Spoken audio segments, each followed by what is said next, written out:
Great day, great people.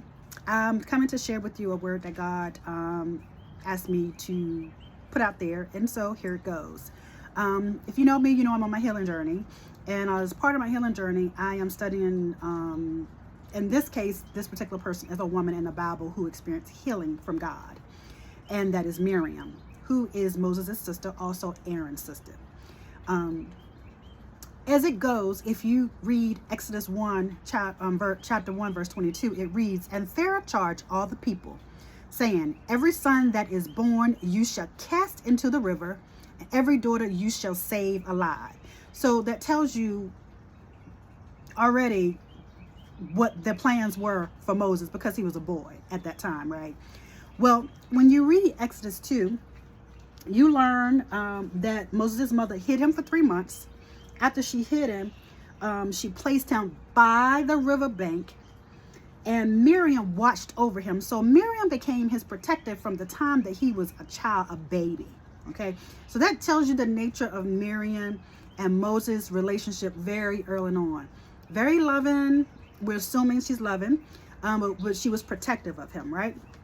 When you read on through Exodus, down the middle, you find that Moses, he slays an Egyptian. Right? So it tells you a little about his character and some of his fleshly ways, right? That's extremely important.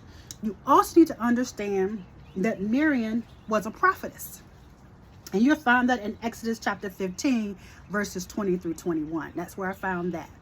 Now, fast forward, as they're more in their season life, if you go over to Numbers 12, verses 1 through 16, this is where Miriam and Aaron begin to speak against Moses. So I'm going to read the first 3 verses and then I'll continue on. Numbers chapter 12, verse 1. "And Miriam and Aaron spake against Moses because of the Ethiopian woman whom he had married, and for he had married an Ethiopian woman. And they said, Hath the Lord indeed spoken only by Moses? Hath he not spoken also by us? And the Lord heard it." All right. Now, once you read, you will find the exchange between the Lord and Miriam and Aaron.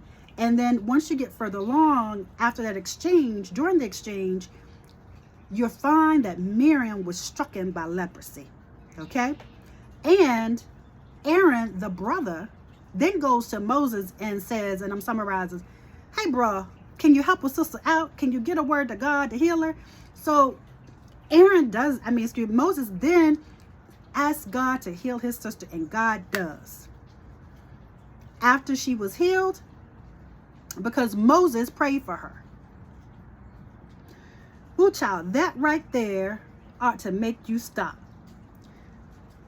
What I took from this, and these are my notes, Miriam was so caught up in her gifts and ministry as a prophetess that she was so busy passing judgment on Moses because it wasn't like what her standard she thought she was, that she forgot that he was a child of God, and God could use Moses, and Moses was able to be used and willing to be used by God. He would do God's work.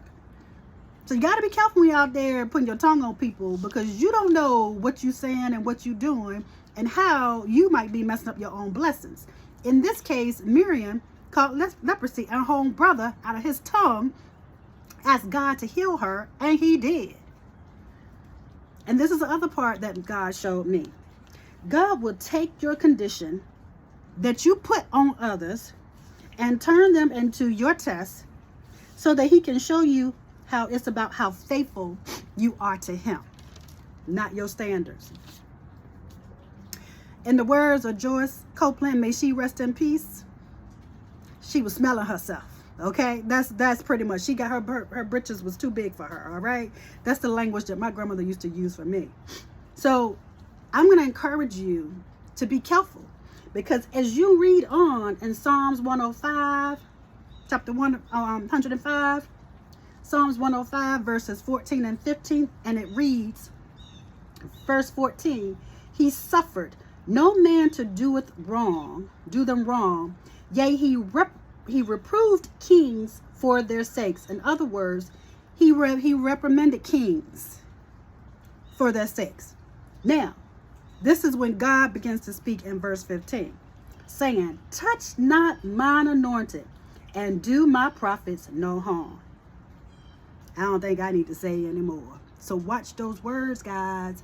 Your words and your actions. Because God don't play about his people. Love y'all.